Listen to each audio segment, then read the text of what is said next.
Hello दोस्तों, एक बार फिर कॉमिक बुक्स की तरफ से राज कॉमिक्स प्रेजेंट गमराज सीरीज में आज की स्टोरी है जूता जी। तो चलते हैं सीधा वीडियो पे। जमीन पर चलने के लिए जमीन पर पांव रखना जरूरी होता है। यह पांव तुम्हारी जिंदगी भर साथ दे, उसके लिए जरूरी होता है जूते चप्पल। बिना जूतों के पांव पे कीले कांटे लगते हैं।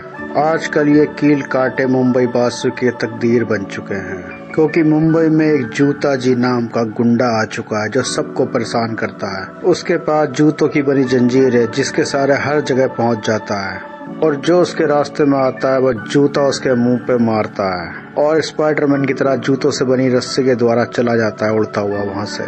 तभी वो एक शोरूम के बाहर पहुंचता है, जूतों का शोरूम, और बोलता है अब मरेंगे जूते बनाने वाले और उसे बेचने वाले, क्योंकि उनके जूतों का मैं कबाड़ा कर दूंगा, उन्हें बर्बाद कर दूंगा मैं। उसके पास हर चीज जूतों की होती है, जूतों की बंदूक, जूतों की गोली। फिर वो जूता गोला सूच फेंकता है शटर पर, जिससे शटर उड़ जाता है और वो अंदर दाखिल हो जाता है। उसके बाद शोरूम के अंदर सारे जूतों को पिघलाना शुरू कर देता है अपनी शक्तियों से। अभी शोरूम के बाहर सिपाही होते हैं, वो बोलते हैं शटर अपना टूट कैसे गया, कैसे फट गया आखिर ये। अभी हेड कांस्टेबल रामलाल शटर के अंदर झांकता है तो उसके होश उड़ जाते हैं और बोलता है शटर के आगे से हट जाओ। एक सिपाही बोलता है क्यों हट जाए, हम तो नहीं हटते। दूसरा बोलता है ज्यादा मत बोल, रामलाल कहता है तो हटना ही पड़ेगा, वह हेड कांस्टेबल है। तभी जूता जी अपनी सूज गाड़ी से बाहर निकलता है जो अंदर बना रहा था जूतों को पिघलाकर वो, और बोलता हवलदार अपने आप ना हटते तो ये जूता कार उन्हें मेरे रास्ते से हटा देती। यही है वो शानदार सवारी और जानदार सवारी, और हंसता है। तभी रामलाल बोलता ये तो जूता कार है। दूसरा बोलता ये कैसी कार है पांडू। तीसरा बोलता ये चलती नहीं उछलती है। चौथा बोलता पर हमारी बंदूक तो चलती है बेवकूफ। उसके बाद रामलाल बोलता फायर। तो जूता जी बोलता फायर तो मैं करूंगा। उसके बाद अपनी सूज गन से निकालता जूतों से हमला करता है उन पर, और उसके बाद सारे पुलिस वालों के जूते गायब हो जाते हैं। और वहां से जाते हुए बोलता है जूता जी जूते अब किसी के पाँव में नहीं रहेंगे, जूतों के पाँव की जूती समझने वाले लोगों को अब मैं मुश्किल में डाल दूंगा। तभी किसी ने जूता जी की जूता कार को पंचर कर देता एक सुई से। जूता जी उसे देखकर बोलता कौन है तू, तूने मेरी कार पंचर क्यों कर दी। और ये होता है गमराज, और गमराज उसे पकड़कर बोलता है मैं तुझे पंचर करूंगा, मेरा नाम है, हमेशा याद रखना, गमराज है मेरा नाम। और गमराज उसे पैर से किक मारने वाला होता है, मगर कोई किक उसके मुंह पे नहीं लग रही थी। उसके बाद गमराज एक बार फिर ट्राई करता और किक मारता है जोरदार, मगर किक फिर वापस आ जाती है उसकी, और गमराज सोच में पड़ जाता है। तभी जूता जी उससे बोलता है क्योंकि तूने जूते पहने हुए हैं, ये चाहे फटे हुए हों, पर ये बात जान ले गमराज, दुनिया का कोई भी जूता चप्पल मेरी इज्जत करता है। और बोलता अगर तू मुझे किक मारना चाहता है तो जूते मुझे दे दे ठाकुर। तभी जूता जी उसके जूतों पे अपनी किरणें छोड़ता है। गमराज सोचता है इसकी अंगूठी से कुछ किरणें छूटकर मेरे जूते पर पड़ रही, यही किरणें मेरे जूते को खींचने की चेष्टा कर रही हैं शायद। और गमराज सोचता अगर जूतों और किरणों के बीच में कोई विघ्न उत्पन्न किया जाए तो किरणों का जूतों से संपर्क टूट जाएगा, फिर वो मेरे जूते नहीं निकाल पाएगा। तभी गमराज मन मन में यामुंडा को बुलाता है। तभी यामुंडा वहां प्रकट हो जाता, अपने सिंगों से जोरदार टक्कर जूता जी के पीछे मारता है, जिससे जूता जी उछल जाता है। फिर जूता जी सोचता है यहाँ तो भीड़ इकट्ठा होने लगी, ये लड़का मेरा समय खराब कर रहा है, पता नहीं मैं क्यों इससे उलझ गया आज। तभी वो एक हवाई चप्पल निकालता और बोलता चल मेरी सोना हवाई चप्पल, और वो उड़ जाता है वहां से। मगर उड़ते वक्त जूता जी अपनी किरणें गमराज के जूते पे छोड़ता और बोलता है लेकिन गमराज जूते तुझे उतारने ही पड़ेंगे। तभी गमराज के जूतों से काटने लगते हैं। जब गमराज जूता निकालता है देखता है जूतों के दांत निकल आए, तभी जूता काट रहे थे मुझे शायद। और गमराज बोलता अब इसे पहनूंगा तो ये फिर काटेंगे, ये जूता जी तो बड़ा खतरनाक आदमी है। और जितनी पब्लिक होती सब ये बोलती गमराज हम भी जूते के सताए हुए हैं, और सब लोग अपना हाल बताते हैं गमराज को। फिर एक आदमी गमराज से बोलता गमराज जूता जी एक के बाद एक सभी जूतों की दुकानों से जूते गायब करता चला जा रहा है, हम जूते नहीं बेचेंगे तो खाएंगे कहाँ। दूसरा बोलता है तुम जिस सूझबूझ से उससे लड़े थे तुम ही आतंक से मुंबई को बचा सकते हो शायद। और हम उधर देखते हैं कि पुलिस वाले बेचारे बिना जूते चप्पल के चोर को नहीं पकड़ पा रहे थे, और चोर हंसते हुए बोलते हैं जूता जी ने सब पुलिस वालों के जूते छीनकर हम चोर डाकू का काम आसान कर दिया, पुलिस वाले अब हमारा पीछा नहीं कर सकते। मगर तभी वहाँ स्केटिंग करता हुआ शहर का रखवाला गमराज आ जाता है और चोर को पकड़ लेता है। तभी गमराज अखबार पढ़ रहा था। अखबार की हेडलाइंस थी, जूतों की कमी पूरी करने के लिए आज शाम एक ट्रक भरकर जूते कड़ी सुरक्षा में पुलिस मुख्यालय लाए जाएंगे। और गमराज सोचता है वो जूता जी इस ट्रक को लूटने की कोशिश जरूर करेगा। और जूते से भरा ट्रक एक बिल्डिंग के ऊपर से जूता जी देख रहा होता है और बोल रहा होता है, अगर ये जूता से भरा ट्रक पुलिस के हवाले पहुंच गया तो पुलिस वाले सारे जूते पहन लेंगे। मगर जूतों से भरा ट्रक की निगरानी कर रहे थे आगे पीछे चलने वाले तोप के टैंक। मगर जूतों से भरा ट्रक के आगे चल रहा था टैंक और पीछे चल रहा था तोप, और बहुत सारे पुलिस की निगरानी भी थी। मगर इतनी सुरक्षा के बावजूद भी जूता सिंह वहां आ जाता और बोलता है, टैंक या तोप मेरा कुछ नहीं बिगाड़ सकती। तभी सारे पुलिस वाले उस पर फायर करना शुरू कर देते हैं। और उसके बाद जूता जी हंसते हुए बोलता, बेवकूफ हो, मेरे कान में रिलैक्सो सूच टंगा है जिसकी शक्ति से मुझे रिलैक्स यानी आराम मिलता है, और तुम जितनी गोली चलाओ उतने आराम मुझे मिलता रहेगा। उसके बाद पुलिस वाले उस पर टैंक के गोले छोड़ते हैं, मगर जूता जी बच जाता है। फिर जूता जी अपनी बंदूक निकालता है, सूज गन, और जूतों से हमला करता है। और जूता खाते हुए पुलिस वाले बोलते हैं, वो हम पर गोबर लगे जूतों से मार रहा है। तभी एक पुलिस वाला बोलता है, हम गोला नहीं छोड़ सकते, उसने टैंक का मुंह चप्पलों से भर दिया है। और उसके बाद उनका टैंक उड़ा देता है जूता जी। उसके बाद जूता जी बोलता, अब मैं ट्रक में भरे जूते अपनी शूज रिंग से पिघलाकर अपनी ओर खींच लूंगा। तभी वहाँ गमराज आ जाता और बोलता, और मैं तुझे ऐसा नहीं करने दूंगा। और तभी जूता जी अपनी शूज गन निकालता है। इस पर गमराज बोलता, रुक जा जूता जी। तो जूता जी बोलता, क्यों वह गन देख के डर गए क्या?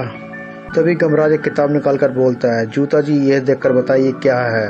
जूता जी बोलता, ये तो हस्तरेखा ज्ञान की पुस्तक है। गमराज बोलता, हाँ जूता जी, मैंने सही रात बैठकर से पढ़ा है। पहले तू मुझे अपने हाथ दिखा, अगर तेरे हाथों में मेरे हाथों से या तेरे हाथों से मेरी मौत लिखी है तो हम दोनों को लड़ना बेकार है। और फिर जूता जी अपने हाथ गमराज को दिखाते हुए बोलता है, तेरी मौत मेरे हाथों ही लिखी है ना, पर ध्यान रहे कोई गड़बड़ की तो जूता मार दूंगा। मगर तभी गमराज लोहे की चिमटियों से उसकी उंगली से जादुई रिंग निकाल लेता है। तभी गुस्से में आकर जूता जी उस पर सूज गन से हमला कर देता है। मगर तभी बचते हुए गमराज उसे कान से वो लटके हुए जूते निकाल लेता है और बोलता, तेरे कान पर लटका रिलैक्सो जूता और हवाई चप्पल मुझे दे दे। जूता जी, सारी गड़बड़ तू इन्हीं से करता है ना सब चीजें? तो जूता जी बोलता, नहीं, मेरे जूते चप्पल मुझे वापस कर दे गमराज। और गमराज उसकी सारी चीजें ल्यूई समंदर के रेत किनारे फेंक देता है। और जूता जी वहां से भागता हुआ बोलता, मेरे पास ये सैंडल है जो सैंड यानी रेत पर ऊंट की तरफ भागने में मेरी मदद करेगा। मैं भाग लूंगा और अपनी सारी चीजें वापस ले लूंगा। और गमराज उधर बोलता, ये तो गड़बड़ हो गई, मैं रेत पर दौड़ रहा हूँ दूर में, तेजी से चल भी नहीं पा रहा इसमें। और अपनी चीजें देखकर जूता जी बोलता है, मैंने अपनी सारी चीजें हासिल कर ली। मगर तभी समंदर से एक लहर आती है और बोलती है, अभी हासिल नहीं की जूता जी। और जूता जी की सारी चीजें अपने संग समंदर में ले जाती है वो लहर। और जूता जी बोलता, मेरी करामाती उंगली और जूता चप्पल पानी में बह गए। तभी गमराज सोचता है, छींट ने उन विध्वंसी चीजों को समुद्र में मिला दिया, पर अभी भी इसके पास कई चमत्कारी चीजें हैं जैसे इसकी सूज गन।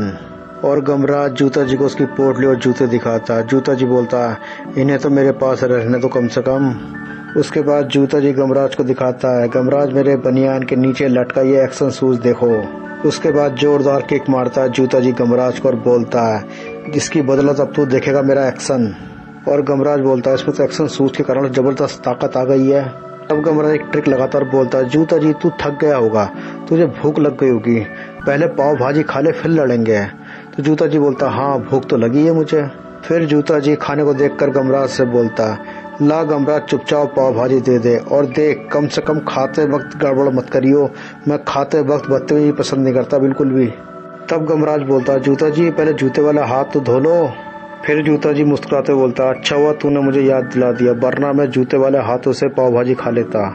तभी एक पतली सी लोच जूता जी की गर्दन पर लिपटी उस रस्सी से टकराई जिसके साथ बंधा था उसका एक्शन शूज, और रस्सी जलने के चक्कर में उसका जूता भी नीचे जल जाता है, क्योंकि गमराज लेकर आया था लो मैन। उसके बाद गमराज उसकी बहुत पिटाई करता है क्योंकि उसके पास अब कोई भी जादुई शक्ति नहीं बची थी। और उसके बाद पुलिस वाले भी उसे बहुत जूते मारते हैं, मगर गमराज उन्हें रोकता और बोलता, ठहरो, अगर ढेर सारे जूते खाकर इसका पेट फट गया तो इसका रहस्य रह जाएगा। ये कौन है, ये जूता जी कैसे बना, इसके पास इतनी सारी चमत्कारी चीजें कहाँ से आई। उसके बाद गमराज एक जूता उठाकर बोलता, जल्दी बता, वरना मैं तुझे जूते से ऐसा पीटूंगा कि तू देखता रह जाएगा। और जूता जी बोलता है, बताता हूँ। मेरा असली नाम जुम्मन है। मैं जूते बनाता था। साल में 2-3 जूते बनाकर बेचकर मैं अपना गुजर बसर कर लेता था। एक बार मुझसे एक धावक जूता खरीद कर ले गया, पर मेरी बदकिस्मती उस जूते का तलुआ निकल गया और वो धावक गुस्से से भरा मेरी दुकान में आया और उसी जूते से मेरा हलवा बनाकर चला गया। अभी ज़्यादा दिन नहीं बीते थे कि एक बार एक पुलिस वाला मुझसे जूता खरीद कर ले गया। तब मेरे पास जूते का फीता नहीं था, तो मैंने उसके जूतों में फीते की जगह अपने पजामे का नाड़ा डाल दिया और नाले में उलझकर पुलिस वाला नाली में गिर गया था। तो वो आया और मुझे पीट पीट कर नाले में फेंक दिया। फिर मैंने एक शानदार लेडीज सैंडल बनाई। इस बार मुझसे एक लड़की उन सैंडलों को खरीद कर ले गई। उसकी शादी होने वाली थी, पर सैंडल की हील ऐन वक्त पर टूट गई और वो फेरों की अग्नि में झुलस गई। उसके बाप ने उन्हीं सैंडलों से मेरी खूब पिटाई लगाई। मैं बोलता रहा, मुझे छोड़ दो। उसका बाप बोलता रहा, अबे तेरा तो मैं मार मार कर भूत बना दूंगा। मैं निराश हो चुका था और बोला, इस धंधे में पिटाई ही पिटाई है। मैं ये खानदानी धंधा नहीं करूंगा। मैं जूता बनाने वाले इन औजारों की चटनी बना दूंगा। औजारों की चटनी बनाने के लिए पड़ोसन से चक्की खरीद कर लाया, पर अभी मैंने औजारों की चटनी बनानी शुरू की थी तभी एक रोशनी फैल गई। मैं बोला, ये कैसी रोशनी है? जूते में सब आ जाई। मैं सूझ लाइट हूँ बालक। और इस पृथ्वी के निर्माण के साथ देवताओं ने मानव की जरूरतों की सभी चीजें उसे उपलब्ध कराने के लिए सारे डिपार्टमेंट पहले से बना दिए, ताकि मानव जब भी कोई खोज करे तो उसे वह चीज वह डिपार्टमेंट फौरन सौंप दे। चप्पल और जूतों का डिपार्टमेंट मेरे पास था, पर मैं नहीं चाहता था कि मानव जूतों का निर्माण करे, क्योंकि जूता वो पाँव में पहनता। पर जब उसने जूतों की खोज कर ली तो मुझे उसे जूता देना ही पड़ा। बालक, ध्यान से सुन। दरअसल मुझे ये बिल्कुल पसंद नहीं कि कोई जूता चप्पल बनाने वाले को अपमान करे, उन्हें पीटे। और बालक, मुझे तो ये भी पसंद नहीं कि कोई मानव जूते चप्पल को अपने पाँव में पहने। मुझे किसी ऐसे आदमी की तलाश थी जो मेरा काम कर सके, और मुझे वो आदमी मिल गया। वो आदमी तुम हो। मैं तुम्हें शूज पावर दूंगा और तुम्हारा काम होगा दुनिया में जूते चप्पल को इज्जत दिलाना। तुम्हें ध्यान रखना कि कोई भी व्यक्ति जूते को अपने पाँव में ना पहने, बल्कि कानों में लटका या गले में पहने। और अगर कोई ऐसा नहीं करता तो तुम्हें उसके जूते छीनने होंगे और जूतों के बड़े बड़े शोरूम बंद कराने होंगे। तब मैंने बोला, इसमें मेरा क्या फ़ायदा होगा? जूता बोलता है, आदमी जो भी करता अपने पेट के लिए करता है। मैं तुम्हें एक स्वादिष्ट चॉकलेटी जूता खाने को दूंगा। उसे अपने सिर पर 6 बार मारते तुम्हारा पेट भर जाएगा। जब तुम मेरा काम 25% पूरा कर दोगे तो मैं तुम्हें एक बिल्डर जूता दूंगा, जिसे अपने गाल पर 4 बार मारोगे तुम एक शानदार बंगला बना दोगे।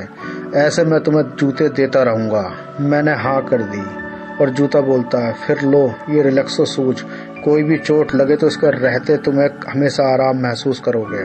और यह सोना हवाई चप्पल, इसे तुम वायु भ्रमण भी कर सकते हो।